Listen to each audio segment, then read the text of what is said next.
Hello दोस्तों, कैसे हैं आप सब लोग। उम्मीद करता हूं काफी अच्छे होंगे। तो दोस्तों, कल जो दो आईपीओ ओपन होने वाले हैं, टेक्नोक्राफ्ट वेंचर्स आईपीओ, दूसरा है लीप इंडिया का आईपीओ। तो टेक्नोक्राफ्ट का तो मैं रिव्यू का वीडियो डाल चुका हूं। अब लीप इंडिया का रिव्यू करेंगे इस वीडियो के अंदर और जानेंगे कि क्या इस आईपीओ में हमें अप्लाई करना चाहिए, नहीं करना चाहिए, करे तो लिस्टिंग या लॉन्ग टर्म के हिसाब से। तो वो सारी चीजें हम क्लियर करेंगे इस वीडियो के अंदर। ठीक है, मैं इसके अंदर सारी चीजें बताऊंगा, जैसे कंपनी प्रॉफिट के अंदर है या लॉस के अंदर है, उधारी ज्यादा है, कम है, महंगी है, सस्ती है, वो सारी चीजें क्लियर हो जाएगी। पर देखिए, डिसीजन आपको अपनी रिस्क और अपना एनालिसिस लगा के बनाना। मेरी तरफ से कोई भी बाय और सेल का रेकमेंडेशन नहीं है। और वीडियो शुरू करने से पहले टेलीग्राम, इंस्टाग्राम, व्हाट्सएप, फेसबुक सबकी लिंक डिस्क्रिप्शन के अंदर ज्वाइन कर लीजिए, ताकि छोटा मोटा अपडेट और जानकारी आपको मिलती रहे। ठीक है, लिंक डिस्क्रिप्शन के अंदर, लिंक से ही ज्वाइन कीजिएगा। तो सबसे पहली चीज, जो जीएमपी ग्रे मार्केट का प्रीमियम अभी चल रहा है लेटेस्ट, लगभग 5% के आसपास मान के चल सकते हैं। डिमांड अभी काफी कम है। ठीक है, लगभग इसका ग्रे मार्केट का प्रीमियम ₹8 पर शेयर। अब जानते हैं इस कंपनी की डिटेल्स के बारे में, मतलब ये कंपनी काम क्या करती है। तो देखिए, लीप इंडिया लिमिटेड जो कंपनी है, थोड़ा यूनिक है इसका काम। जैसे लॉजिस्टिक सेक्टर होता है, लॉजिस्टिक मतलब क्या होता है कि भाई जो सामान होता है भाई इधर से उधर ट्रांसफर करने का लिए, जो ये लॉजिस्टिक पूरा सेक्टर होता है, तो उसके अंदर जो कैरेट होते हैं, आप समझते होंगे, कैरेट, पैलेट्स, जिसके अंदर सामान क्या है, स्टोर रहता है। ठीक है ना भाई, इधर से उधर कैरी करना हो तो प्लास्टिक की जो टोकरियां जिसको बोलते हैं, उनको कैरेट बोलते हैं। आपको पता है, जैसे आप कोल्ड ड्रिंक पीते होंगे, जैसे उसमें पहले कांच की बोतल आती थी, वो कैरेट के अंदर आती थी, प्लास्टिक के। दूध आजकल आता है, दूध की जो थैलियां, वो कैरेट के अंदर आती है। तो ये जो कैरेट होते हैं, पैलेट्स होते हैं। फिर उसके अलावा जो ये सामान बनता है, जैसे मान लो एक एग्जांपल से समझाओ कि कोका कोला की फैक्ट्री के अंदर बॉटल्स बनी कोल्ड ड्रिंक की, तो वो क्या है कि अब बॉटल्स बनी, ठीक है ना, अब उसको सेफली रखना भी होगा, तो वो क्या रखेंगे, कैरेट पैलेट के अंदर रखेंगे। फिर वहां से जो माल है एकदम भर के भी, कैरेट 10 कैरेट ऊपर जमा दिए, फिर उनको उठाना, उठा के वापस सही जगह पे स्टोर करना। तो ये जो सारा काम होता है, वो लीप इंडिया कंपनी करती है। ठीक है, अभी जो कैरेट है, पैलेट है, हर कंपनी का खरीदती नहीं है भाई, इनको लाखों में चाहिए होते हैं। तो वो क्या करती है, जब उनकी मैन्युफैक्चरिंग वगैरह होती है, तो लीप इंडिया जैसी कंपनी से किराए पर लेती है, ऐसे पैलेट, कैरेट वगैरह, इसी सारी चीजें। तो लीप इंडिया का यही काम है मेन, किराए पर देना ये कैरेट पैलेट वगैरह, वहां से इसकी इनकम होती है। उसके अलावा क्या, ट्रांसपोर्टेशन की भी सर्विसेज देती है। जैसे क्या है कि भाई आज आप अपनी फैक्ट्री में मैन्युफैक्चर करो, जैसे कोका कोला से मैन्युफैक्चर होके फिर कहीं सप्लाई करना हो कहीं गोदामों के अंदर, तो वो सप्लाई करके देती है। उनको स्टोरेज वगैरह करना तो वो करती है। मेन इसका काम जो रेवेन्यू है, लगभग आप मान के चलें 65-70% का जो रेवेन्यू है, वो क्या है कि पैलेट कैरेट वगैरह ये जो किराए पर देती है, वहीं से आता है। बाकी आप मान के चले 15% जैसा जो रेवेन्यू है, वो सप्लाई चेन से आता है। मतलब इधर से उधर ट्रांसफर करना हो जाए, तो ट्रक वगैरह में कोई सप्लाई करना है, स्टोरेज वगैरह है, वहां से इसका रेवेन्यू जनरेट होता है। बाकी अदर से लगभग 10-12% का रेवेन्यू वहां से जनरेट होता है। तो ये चीज सिंपल भाषा में आपको समझ में आ गई। समझ में आई है तो वीडियो को लाइक जरूर करें, कमेंट करें और हाई बटन जरूर दबाएं। ठीक है, आसानी से समझाने में लगते आपको 2 मिनट है, बट उसके पीछे थोड़ा रिसर्च भी होती है। अब इसकी क्लाइंट्स जैसे कंपनियां हैं, जैसे हिंदुस्तान यूनिलीवर हो गई, कोका कोला जैसी कंपनी होगी, फार्मा कंपनियां हो गई, ये जो एफएमसीजी कंपनियां होती है, फूड प्रोडक्ट्स वगैरह बनाती, तो वो सारी जो कंपनियां होती हैं, उनको मतलब जरूरत पड़ती रहती है पैलेट कैरेट वगैरह की। कंपनी इनकॉर्पोरेट हुई थी 2013 के अंदर, करीब करीब 13 साल हो गए अपने सेक्टर के अंदर, और इसका जो हेडक्वार्टर है वो मुंबई के अंदर है। ठीक है, अब इसका अगर मार्केट शेयर देखें, अभी ये जो किराए पर देती, पूरा लॉजिस्टिक के अंदर नहीं, जो ये किराए पर देती पैलेट कैरेट, उसके अंदर इसका मार्केट शेयर 90% के आसपास का है। तो मतलब अभी मान के चले इंडिया के अंदर ये लीडिंग पोजीशन के अंदर है, और कुछ ही चुनिंदा कंपनी है उसमें से ये कंपनी एक है। तो 90% का मार्केट शेयर अच्छा, बाकी जो अदर कंपनी है उनका 10% का मार्केट शेयर है, एज पर मार्केट न्यूज। ठीक है, तो इस काम को बोलते हैं पूलिंग एसेट्स। मतलब पूल करना, मतलब एक चीज से दूसरी चीज पुल करना या उठाना, तो पूलिंग एसेट्स बोलते हैं। इसके पास 13.3 मिलियन प्लस पूल्ड एसेट्स हैं, 30 वेयर हाउसेस है इसके, 7,000 प्लस कस्टमर टच पॉइंट्स हैं, और 900 प्लस कस्टमर्स हैं। तो मतलब ये इसको थोड़ा यूनिक बनाता है, इसके टच पॉइंट्स ज्यादा है, वेयर हाउसेस है इसके पास। तो इस कारण क्या है कि कंपटीशन जो है, जो कंपटीटर कोई भी देना चाहेगा तो उसको थोड़ा टफ पड़ेगा ये चीज। तो ओवरऑल ये काम थोड़ा यूनिक है, नया है, बट बाकी सारी चीजें भी जानते हैं कि भाई बाकी अदर परफॉर्मेंस कैसी है।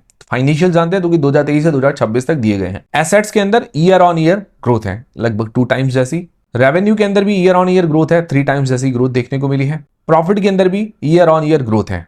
अगर इसके मार्जिन निकालें, 2023 के अंदर लगभग 3.5%, 24 के अंदर करीब करीब 10%, 25 के अंदर 7.74%, और 2026 के अंदर 8.34%। तो मार्जिन वगैरह भी ठीक है, मतलब आप मान के चले कि भाई 8-7-8% के आसपास है, बढ़िया है। बाकी जो 2024 में इसके प्रॉफिट मार्जिन में एकदम से अच्छा उछाल देखने को मिला था। बाकी 2025 में थोड़ा वापस स्थिरता थी, वापस 2026 में उछाल देखने को मिला है। बाकी नेटवर्थ के अंदर ग्रोथ है, रिजर्व्स इसके बड़े हैं, अभी 678 करोड़ रुपए की रिजर्व्स हैं इसके हाथ में, और इसकी बोरिंग्स उधारी भी बड़ी है 1017 करोड़ रुपए की। हो सकता है ये जो पूलिंग एसेट्स वगैरह खरीदने के अंदर इनकी जो सारा पैसा है वो लग रहा होगा, तो उधारी थोड़ी ज्यादा है। इसका जो डेट टू इक्विटी रेशियो है 1 के आसपास का है, जो कि ज्यादा है। और एक अच्छी बात है कि आईपीओ के पैसे से करीबन 300 करोड़ रुपए ये अपना डेट पे कर रही है, तो उसके बाद थोड़ा डेट कम हो जाएगा, बट इतना ज़्यादा भी कम नहीं होगा कि भाई बहुत कम हो। ये ज़्यादा ही है, ये भी डेट टू इक्विटी रेशियो जो आईपीओ के बाद भी रहेगा वो भी थोड़ा ज़्यादा ही रहेगा। मुझे लगता है फ्रेश इश्यू थोड़ा ज़्यादा लेकर आते हैं और ये अपना डेट काफ़ी हद तक पे कर देते, तो मुझे लगता है बढ़िया बात रहती। बाकी आरओई 6.5% के आसपास थोड़ी कम है, आरओसी 19% के आसपास ये अच्छी है, और रिटर्न ऑन नेटवर्थ 6% के आसपास ये भी थोड़ी कम है। फिर बात आती है वैल्यूएशंस की, तो उसका कोई भी अभी पीयर कंपिटिटर नहीं है, मतलब कोई भी अभी ऐसी कंपनी लिस्टेड नहीं है जो ये चीजें किराए पर देती हो, ठीक है ना। लॉजिस्टिक्स कंपनी खूब है, ठीक है ना, ये पर्टिकुलर लॉजिस्टिक्स के अंदर नहीं है, ये किराए पर देती है वो जो चीजें होती है। तो पी अभी देखें तो 104 के आसपास का है, और प्राइस टू बुक है 6.5। तो प्राइस टू बुक वाइज या पी वाइज देखें तो वैल्यूएशंस थोड़ी हायर साइड ही नजर आती है।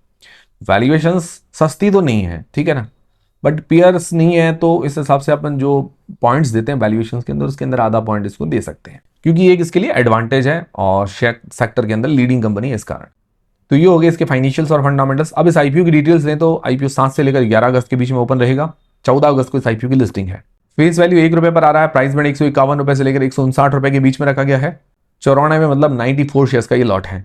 इसका इश्यू साइज 2480 करोड़ रुपए का है, तो इश्यू साइज बड़ा है, जिसके अंदर फ्रेश इश्यू सिर्फ 480 करोड़ रुपए के हैं। 2000 करोड़ रुपए का ओएफएस है, तो मुझे लगता है ये जो ओएफएस है ये थोड़ा कम करके और फ्रेश इश्यू थोड़ा बढ़ा के अपना डेट थोड़ा ज्यादा पे कर लेते तो मुझे लगता है ज्यादा बढ़िया रहता। बाकी इसका मार्केट कैप 7000 करोड़ रुपए के आसपास का बनेगा, मतलब ज्यादा छोटी नहीं है कंपनी की, भी इतना ज्यादा हाई रिस्क सेगमेंट में अंदर नहीं है, स्मॉल कैप जरूर है। और इसके अंदर रिटेल पोर्शन 35% का है, और आईपीओ के पैसे से करीबन 300 करोड़ रुपए अपना डेट रीपेमेंट में काम में लेने वाली है पैसा। प्रमोटर की होल्डिंग पहले 95% है, बाद में 60% के आसपास रह जाएगी, मतलब काफी हद तक कम हो जाएगी, बट 51% से ज्यादा ये अच्छी बात है। तो ये होगी कंप्लीट आईपीओ की डिटेल्स। अब सबसे मेन सवाल यह है कि क्या इस आईपीओ में अप्लाई करें, नहीं करें तो लिस्टिंग है लॉन्ग टर्म के हिसाब से, तो वो भी जान लेते हैं। और देखिए मैं सारी चीजें आपकी क्लियर करूंगा, डिसीजन आपको अपनी रिस्क अपना एनालिसिस लगा के बनाना, मेरी तरफ से कोई भी बाय और सेल का रेकमेंडेशन नहीं है। टेलीग्राम व्हाट्सएप चैनल की लिंक डिस्क्रिप्शन के अंदर है, ज्वाइन कर लीजिए। तो सबसे पहले जो लोग लिस्टिंग गेन्स के हिसाब से अप्लाई करना चाहते हैं तो हम 4 पैरामीटर्स देखते हैं, ठीक है। इससे रिस्क मापने के लिए और अभी की कंडीशन में क्या डिमांड वगैरह है वो चीज देखते हैं, इससे थोड़ा हेल्प हो जाती है, ताकि आपको इसके भरोसे नहीं रहना है। तो जीएमपी जो कि एक अंदाजा होता है अभी 5 से 7%, मतलब ज्यादा नहीं है, इतनी बता रही है। तो जीएमपी के मामले में अभी मैं इसको 0 पॉइंट देना चाहूंगा। जो अगर जीएमपी 20% होती तो मैं 1 पॉइंट देता हूँ, 10% होती तो आधा पॉइंट देता हूँ, अभी 0 पॉइंट। फिर बात आती है वैल्यूएशंस की, तो वैल्यूएशंस देखा जाए तो सस्ती तो नहीं है, ठीक है, हायर साइड ही है जो उसका पी प्राइस टू बुक देखे तो। एक अच्छी बात है कि अपने सेक्टर के अंदर ये पहली कंपनी लिस्ट होने जा रही है जो पर्टिकुलर ये सेक्टर है, इसका कोई अभी कंपिटिटर नहीं है, तो ये इसके लिए एक एडवांटेज हो जाता है, जिसके कारण मैं इसको आधा पॉइंट देना चाहता हूँ, ठीक है। ये पर्सनली मैं मेरे हिसाब से मुझे ऐसा लग रहा है। फिर बात आती है कि भाई एंकर लिस्ट और सब्सक्रिप्शन की, वो एंकर लिस्ट वगैरह आज आ जाएगी, सब्सक्रिप्शन वगैरह अब आज क्या है कि अभी जब मैं वीडियो शूट कर रहा हूँ तब तक एंकर लिस्ट नहीं आई है, तो कल की तारीख में हम सब्सक्रिप्शन एंकर लिस्ट के बारे में एक आराम से डिस्कस कर लेंगे कि भाई कैसी आती है, उसके बेसिस पर आगे थोड़ा हमें हेल्प हो जाएगी कि भाई क्या करना चाहिए। बाकी सब्सक्रिप्शन वगैरह भी देखना चाहिए, क्यूआईबीज वगैरह का कैसा आता है, तो वो क्या है कि कल परसों तक सारी चीजें सामने क्लियर हो जाएगी। फिर लॉन्ग टर्म के हिसाब से जो लोग अप्लाई करना चाहते हैं तो पॉजिटिव्स और नेगेटिव्स देख लेते हैं, इससे थोड़ी आपकी हेल्प हो जाएगी। पॉजिटिव में क्या है कि सबसे एक अच्छा पॉजिटिव लगा है कि ये सेक्टर थोड़ा नया है, जो ये किराए पर देती है ये सारी चीजें, ये थोड़ा यूनिकनेस है इसके लिए, और इसके अंदर इसका मार्केट शेयर भी 90% के आसपास है।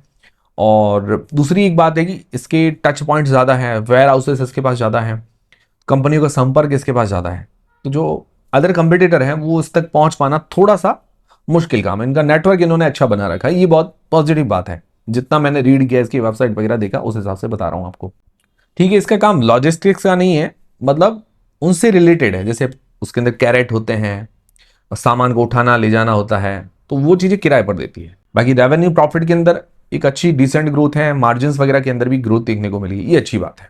नेगेटिव्स क्या है? नेगेटिव्स देखिए, इसके ऊपर एक तो डेट, उधारी ज़्यादा है, डेट टू इक्विटी रेशियो 1 के पास है, और आईपीओ के पैसे से 300 करोड़ रुपए का डेट पे करेगी, बाद में 700 करोड़ रुपए से ऊपर का डेट रह जाएगा।